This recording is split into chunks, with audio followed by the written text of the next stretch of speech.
इधर से उधर जा कर के वो अपना पेपर देने वाले हैं।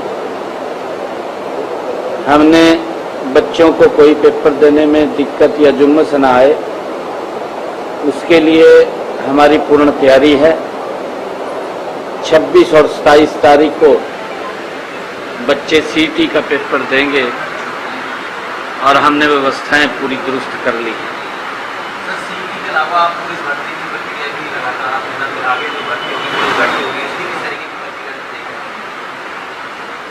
नहीं, मैंने कल कहा है कि हम शीघ्र ही जल्दी ही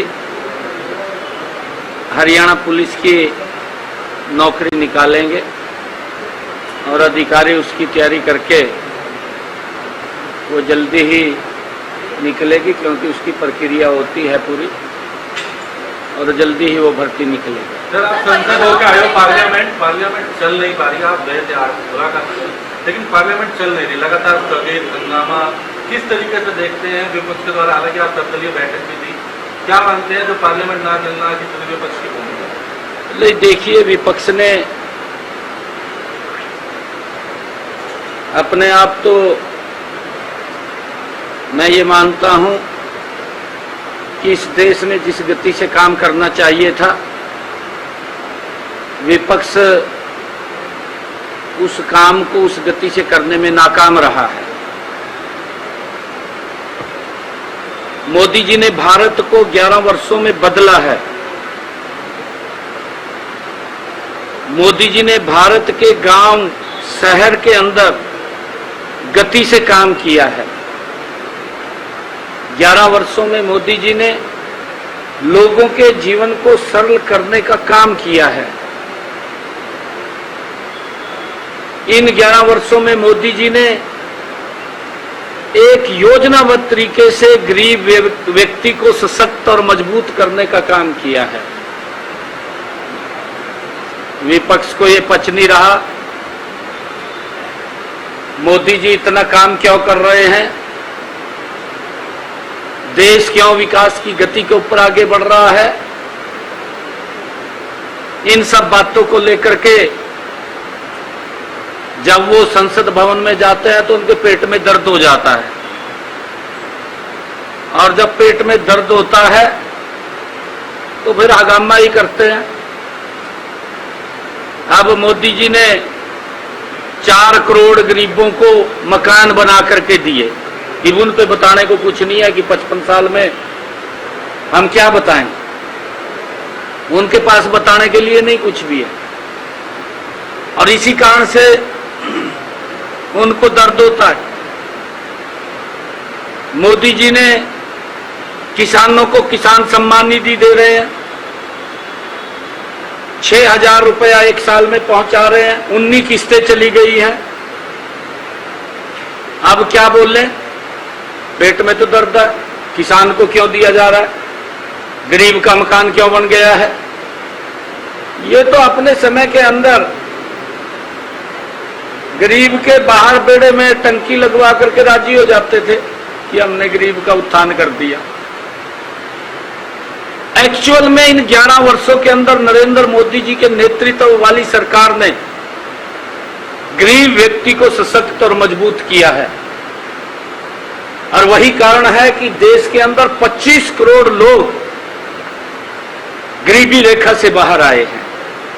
ये पेट में तो दर्द होगा, कैसे बैठेंगे, नहीं बैठ सकते वो, क्योंकि विपक्ष की भूमिका चिंताजनक है। भाई कोई ऐसा काम किया जिसका पब्लिक को नुकसान होता है, उसका तो विरोध करना ठीक है, परंतु अगर मोदी जी अच्छे काम भी कर रहे हैं उनका भी विरोध करना दुर्भाग्यपूर्ण है। फिर ये विपक्ष की भूमिका नहीं है। और मैं एक और बात कहना चाहता हूं, देश के अंदर मोदी जी ने बिना भेदभाव के काम किए हैं। मैं पिछले दिनों बिहार में गया, बिहार में मेरा एक कार्यक्रम था, तो मैंने जनप्रतिनिधियों का कार्यक्रम था, तो मैं उनसे बात कर रहा था जनप्रतिनिधियों से। तो मैं पूछ रहा था कि प्रधानमंत्री आवास योजना के तहत आपके यहाँ पंचायत में कितने मकान बने? उन जनप्रतिनिधियों ने मेरे को बताया कि मोदी जी के नेतृत्व में बिहार में एक एक पंचायत में 700 से लेकर के 900 तक मकान बना करके देने का काम किया है। एक्चुअल में गरीब व्यक्ति की अगर चिंता किसी ने की है तो वो नरेंद्र मोदी जी हैं, जो गरीब की चिंता कर रहे हैं, गरीब को सशक्त और मजबूत कर रहे हैं। मोदी जी गरीब लोगों को लगातार जो राशन पहुंचाने का काम कर रहे हैं, कोई व्यक्ति भूखा ना रहे। ये भी ये कैसे सहन करेंगे? ये तो सहन कर नहीं सकते। पेट में दर्द होता है इन सब बातों को देख करके। क्यों हो रहा है? पेट खराब होता है इनका, तभी ये बैठ नहीं पाते। यही कारण है। भूमिका इनकी विपक्ष की चिंताजनक है। अच्छे कामों का भी विरोध कर रहे हैं। दुर्भाग्यपूर्ण है विपक्ष की भूमिका। सर, एक चर्चा चल रही है कि आने वाले दिनों में संभव है कि हरियाणा कैबिनेट में विस्तार होती हुई नजर आ सकती है। कितनी सही है चर्चा? मंत्रिमंडल विस्तार हो सकती है? नहीं, मेरे पास तो कोई बात नहीं आई है। कहाँ से बात आई है? मेरे पास तो कोई बात नहीं आई। सर, आज प्रधानमंत्री को जो है 4078 दिन उन्होंने पूरा किया। देश के दूसरे सबसे लंबे जो है serving prime minister Indira Gandhi को पीछे छोड़। हाँ, आदरणीय प्रधानमंत्री जी को उन्होंने इतना लंबा लगातार देश को सशक्त और मजबूत करने का काम कर रहे हैं और लंबे कार्यकाल के लिए आदरणीय प्रधानमंत्री जी ने देश की व्यवस्था को भी बदला है। उनका एक एक दिन, क्योंकि जितना काम नरेंद्र मोदी जी ने किया है देश के लिए, वो छोटा दिन पड़ जाता है और लंबा गति से काम करेंगे। ये कोई छोटी बात नहीं है। विपक्ष के पेट में दर्द हो रहा है, वो चलने नहीं दे रहा। क्यों नहीं चलने दे रहा? इसका ये कारण है, जो विपक्ष के लोग वो दुष्प्रचार करते हैं, हल्ला हाउ कर रहे हैं। उनके समय में भारत की अर्थव्यवस्था दुनिया में 11वें स्थान पे थी, हचकोले ले रही थी। पता है आप सबको? देश का हर बुद्धिजीवी जानता है। परंतु मोदी जी के नेतृत्व में भारत आज चौथे स्थान के ऊपर दुनिया में आकर के आर्थिक रूप से सशक्त खड़ा हो गया है। ये तो इनको दिक्कत होती है। सर, एक बड़ी कॉन्फ्रेंस दिल्ली में हुई कल और ये कहा कि जो नायाब सरकार आई है हरियाणा में 60 घाट करके आई है। सिरसा की कुछ सीटों का उदाहरण दिया गया, उसमें दीपेंद्र थे, वरुण मौलाना थे, 3-4 सांसद थे। दिल्ली में एक प्रेस कॉन्फ्रेंस हुई और 2-3 पार्टियों की गठजोड़ करके आप लोगों ने ऊपर नीचे की, ये कांग्रेस के सांसदों ने आरोप लगाए। मुद्दा तो है नहीं, कोई मुद्दा हो उसके ऊपर तो बात करें। रही नहीं कोई मुद्दा इनके पास। ये तो खाली बस बिना मुद्दे के बात करते रहते हैं बेचारे। कोई मुद्दा नहीं है। कांग्रेस बिल्कुल ही समाप्त हो रही है और इसलिए हो रही है क्योंकि नॉट आउट कर रहे हैं लोग इनको। इनका जो चेहरा है, इनकी जो नीति है, कांग्रेस की जो नीयत है, इंडी गठबंधन का जो नेतृत्व है, उसके ऊपर कोई विश्वास नहीं कर रहा। सर, भारत और ब्रिटेन के बीच में ट्रेड डील हो गई है। हरियाणा के किसानों को किस तरीके से फायदा मिलेगा?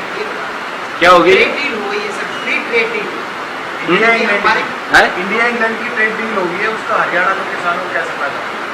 नहीं, देखिए, अगर कोई चीज वो आती है अभी, क्योंकि मेरे को उसकी जानकारी पूरी नहीं है, और वो जब जानकारी आएगी तो हम बताएंगे। सर, 2-3 प्रोजेक्ट पे क्या दिल्ली सरकार और हरियाणा सरकार मिलकर काम कर रही है? क्योंकि वो हरियाणा का लगता हुआ हिस्सा है, दिल्ली का लगता हुआ है। पिछले दिनों दिल्ली की सीएम आपसे मिली भी थी, वो अपने गाँव भी गई। कुछ ऐसे प्रोजेक्ट्स हैं जहाँ मिलकर साथ काम कर रही है दोनों सरकारें? हाँ, बिल्कुल। यमुना को हम गति से स्वच्छ कर रहे हैं और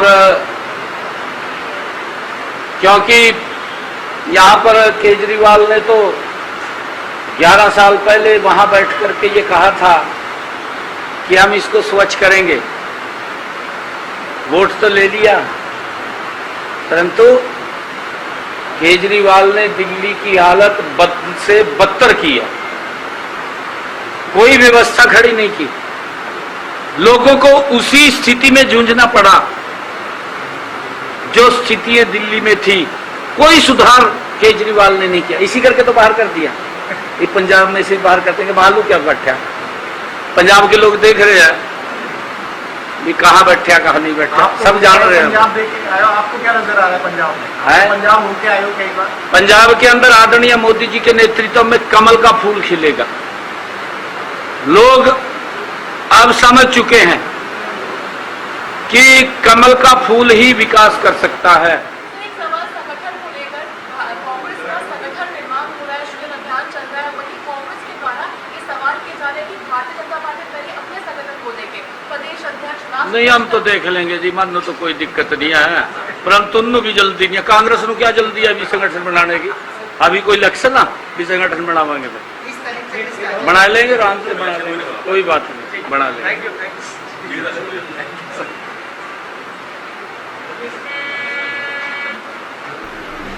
मुख्यमंत्री नायब सिंह सैनी ने कहा, सीईटी परीक्षा को लेकर हमारी तैयारी पूरी है, सीईटी परीक्षा को लेकर व्यवस्थाएं पूरी हैं। मुख्यमंत्री ने कहा कि जल्द ही हरियाणा पुलिस की भर्ती भी निकालेंगे। पीएम मोदी ने भारत को 11 वर्षों में बदला है, साथ ही कई अन्य मुद्दों पर भी अपनी राय रखी। सीईटी परीक्षा को लेकर व्यवस्थाएं पूरी। मुख्यमंत्री ने कहा कि जल्द ही हरियाणा पुलिस की भर्ती भी निकालेंगे। साथ ही मुख्यमंत्री ने कहा कि पीएम मोदी ने भारत को 11 वर्षों में बदला है। पीएम मोदी ने गरीबों को सशक्त करने का काम किया है। विपक्ष को मोदी जी का किया हुआ काम पच नहीं रहा है, विपक्ष की भूमिका चिंताजनक है। तो विपक्ष पर भी जोरदार निशाना साधते हुए मुख्यमंत्री नजर आए। कहा, विपक्ष अच्छे कामों का भी विरोध करता है, देश में पीएम मोदी ने बिना भेदभाव के साथ काम किया। पीएम मोदी ने देश की व्यवस्था को बदला है, विपक्ष के पास कोई मुद्दा नहीं है।